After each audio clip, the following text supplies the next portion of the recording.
After visiting a London workhouse in May of 1850, Charles Dickens published his reflections on visiting this workhouse, like I said, in London of 1850. This is one of his lesser-known pieces called A Walk in a Workhouse. A few Sundays ago, I formed one of the congregation assembled in the chapel of a large metropolitan workhouse. With the exception of the clergyman and the clerk and very few officials, there were none but paupers present. The children sat in the galleries, the women in the body of the chapel, and in one of the side aisles, the men in the remaining aisle. The service was decorously performed, though the sermon might have been much better adapted to the comprehension and to the circumstances of the hearers. The usual applications were offered, with more than the usual significancy in such place, for the fatherless children and the widows, for all the sick persons and the young children, for all that were desolate and oppressed, for the comforting and helping of the weak-hearted, for the raising up of them that had fallen, for all that were in danger, necessity, and tribulation. The prayers of the congregation were desired for several persons in the various wards dangerously ill, and other people were recovering, returned from their thanks to heaven. Among this congregation were some evil-looking young men and women, and beetle-browed young men, but not many. Perhaps that kind of character kept away. Generally, the faces, those of the children excepted, were depressed and subdued and wanted color. Aged people were there in every variety, mumbling, bleary-eyed, spectacled, stupid, deaf, lame, vacantly winking in the gleams of sun that now and then crept in through the open doors from the paved yard, shading their listening ears or blinking eyes with their withered hands, poring over their books, leering at nothing, going to sleep, crouching and drooping in corners. There were weird old women, all skeleton within, all bonnet and cloak without, continually wiping their eyes with dirty dusters of pocket handkerchiefs. And there were ugly old crones, both male and female, with a ghastly kind of contentment upon them, which was not at all comforting to see. Upon the whole, it was the dragon, pauperism, in a very weak and impotent condition, toothless, fangless, drawing his breath heavily enough, and hardly worth chaining up. When the service was over, I walked with the humane and conscientious gentleman whose duty it was to take that walk that Sunday morning through the little world of poverty enclosed within the workhouse walls. It was inhabited by a population of some 1,500 or 2,000 paupers, ranging from the infant newly born or not yet come into the pauper world to the old man dying on his bed. In a room opening from a squalid yard, where a number of listless women were lounging to and fro, trying to get warm in the ineffectual sunshine of the tardy May morning, in the itch ward, not to compromise the truth.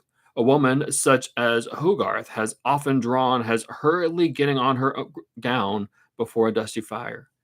She was the nurse or wardswoman of that insalubrious department, herself a pauper, flabby, raw-boned, untidy, unpromising in course of aspect as need be. But on being spoken to about the patients whom she had in charge, she turned round with her shabby gown half on, half off, and fell a-crying with all her might, not for show, not querulously, not in any mawkish sentiment, but in the deep grief and affliction of her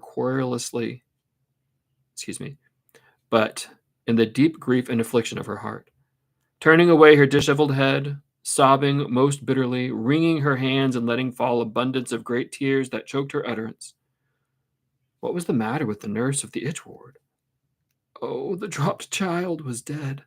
Oh, the child that was found in the street, and she brought up ever since, had died an hour ago. And see where the little creature lay beneath this cloth? The dear, the pretty dear. The dropped child seemed too small and a poor thing for death to be earnest with, but death had taken it, and already its diminutive form was neatly washed, composed, and stretched as if in a sleep upon a box. I thought I heard a voice from heaven saying, "It shall be well for thee, O nurse of the itch ward, when some less gentle pauper does those offices to thy cold form, that such as the dropped child are the angels who behold the Father's face." In another room were several ugly old women crouching witch-like around a hearth, and chattering and nodding after the matter of the monkeys. "Ah, well, here, and enough to eat." The general chattering and chuckling. At last, an answer from a volunteer. "Oh, yes, gentlemen. Bless you, gentlemen. Lord bless the parish of Saint So-and-so. It fed the hungry, sir, and give drink to the thirsty, and it warmed them which is cold, so it do. And good luck to the parish of Saint So-and-so, and thank thee, gentlemen." Elsewhere, a party of pauper nurses were at dinner. "How do you get on?" "Oh, pretty well, sir. We work hard, and we lives hard like the sodgers."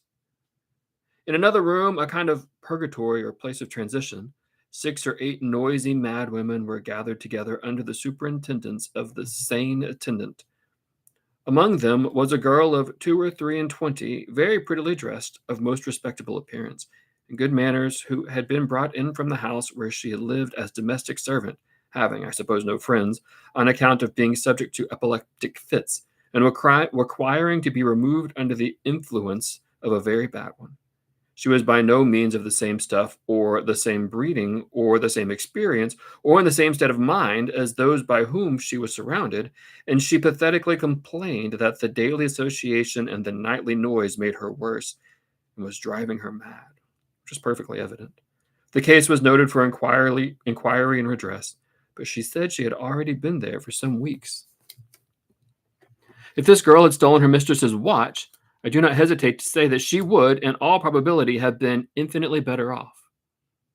We have come to this absurd, this dangerous, this monstrous pass, that the dishonest felon is, in respect of cleanliness, order, diet, and accommodation, better provided for and taken care of than the honest pauper.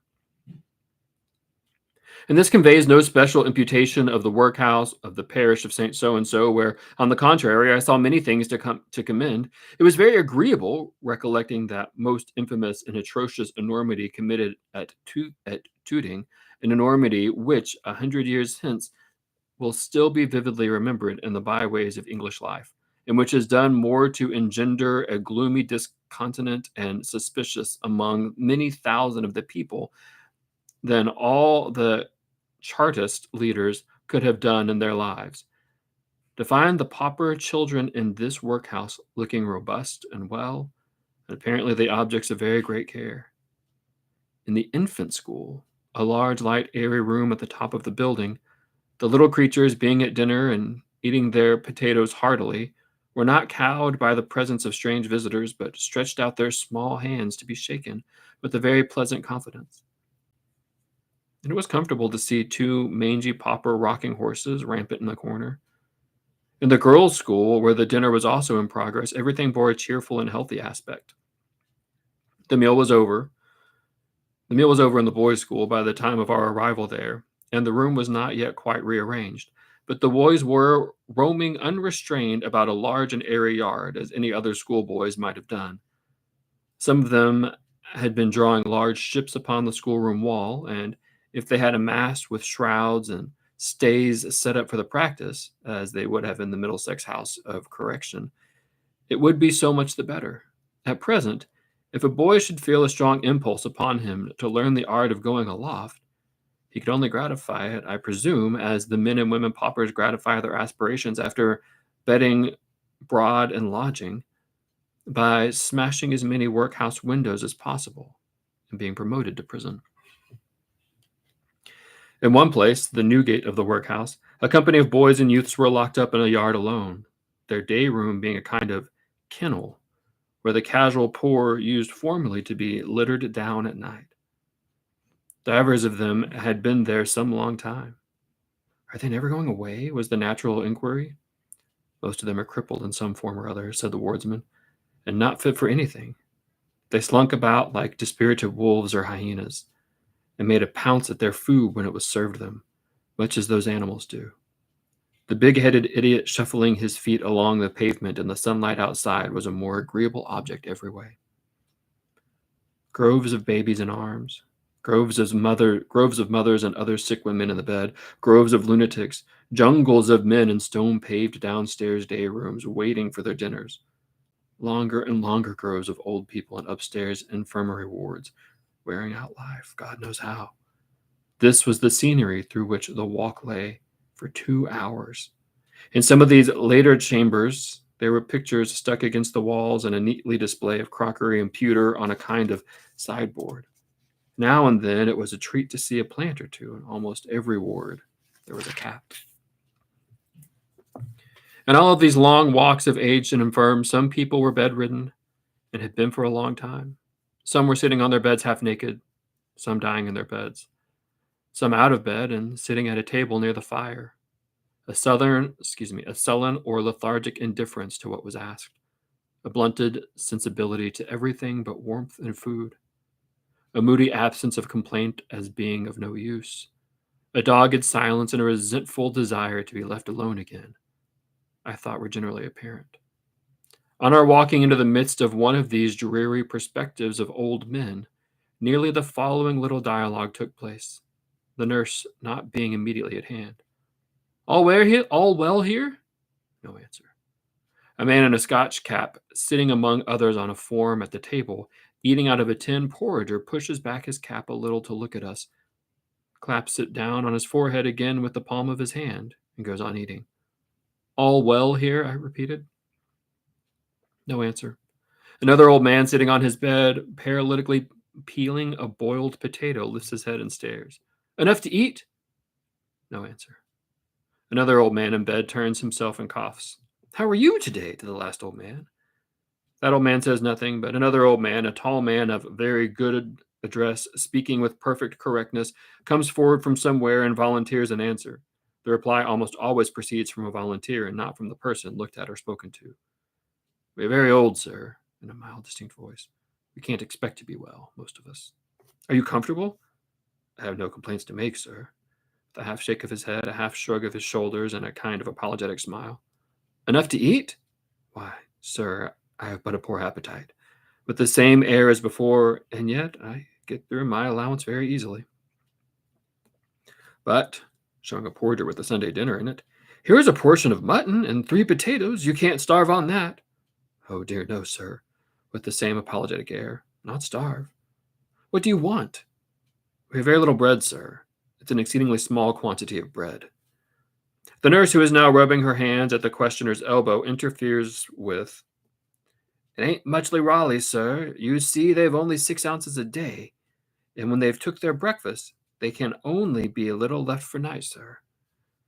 Another old man, hitherto invisible, rises out of his bedclothes as if out of a grave and looks on. You have tea tonight? The questioner is still addressing the well-spoken old man. Yes, sir, we have tea at night. And you save bread you can from the morning to eat with it? Yes, sir, if we can save any. And you want more to eat with it? Yes, sir, with a very anxious face. The questioner, in the kindness of his heart, appears a little discomposed and changes the subject. What has become of the old man who used to lie in that bed in the corner? The nurse don't remember what old man was referred to. There's been such a many old men. The well-spoken old man is doubtful. The spectral old man who has come to life in bed says, Billy Stevens. Another old man who's previously had his head in the fireplace pipes out, Charlie Walters. Something like a feeble interest is awakened. I suppose Charlie Walters had conversation on him. He's dead, says the piping old man.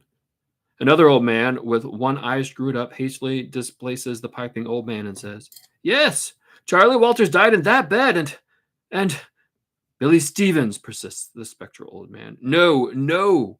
And Johnny Rogers died in that bed and they're both of them dead. And Samuel Bowers, this seems very extraordinary to him. He went out. With this he subsides, and all the old men, having had quite enough of it, subside. And the spectral old man goes into his grave again and takes the shade of Billy Stevens with him. As we turn to go out at the door, another previously invisible old man, a hoarse old man in a flannel gown, is standing there as if he had just come up through the floor. I beg your pardon, sir. Could I take the liberty of saying a word? Yes, what is it? I am greatly better in my health, sir, but what I want, to get me quite round, with his hand on his throat, is a little fresh air, sir. It has always done my complaint so much good. Sir, the regular leave for going out comes round so seldom, that if the gentleman next Friday would give me leave to go out walking now and then for only an hour or so, sir. Who could wonder, looking through these weary vistas of bed and infirmary, that It should do him good to meet with some other scenes and assure himself that there was something else on earth. Who could help wondering why the old men lived on as they did? What grasp they had on life? What crumbs of interest or occupation they could pick up from its bare board? Whether Charlie Walters had ever described to them the days when he kept company with some old pauper woman in the bud, or Billy Stevens ever told them of the time when he was a dweller in the far-off foreign land called home. The morsel of burnt child lying in another room, so patiently in bed, wrapped in lint, and looking steadfastly at us with his bright, quiet eyes when we spoke to him kindly, looked as if the knowledge of these things and all the tender things there are to think about might have been in his mind, as if he thought with us that there was a fellow feeling in the pauper nurses which appeared to make them more kind to their charges than the races of common nurses in the hospitals, as if he mused upon the future of some older children lying around him in the same place, and thought it best, perhaps, all things considered, that he should die, as if he knew, without fear, of those many coffins made and unmade piled up in the store below, and of his unknown friend, the dropped child, calm upon the box lid covered with a cloth. But there was something wistful and appealing, too, in this tiny face, as if, in the midst of all the hard necessities and incongruities he pondered on, he pleaded in behalf of the helpless and the aged poor for a little more liberty and a little more bread. As a companion piece, I want to share with you Dickens at Work, Recollections by His Children and Friends. And so this was written by Charles Dickens' oldest son, Charlie. No, I'm not going to read that part. Sorry. I share this with you because this was nearly 200 years ago. And I don't want us to forget. We have to learn from the past. We see some pretty dramatic things happening in the world right now and in the country right now when it comes to wage inequality and people losing what I hope is their right to eat, when their hope to survive. So let us not fall back into these times.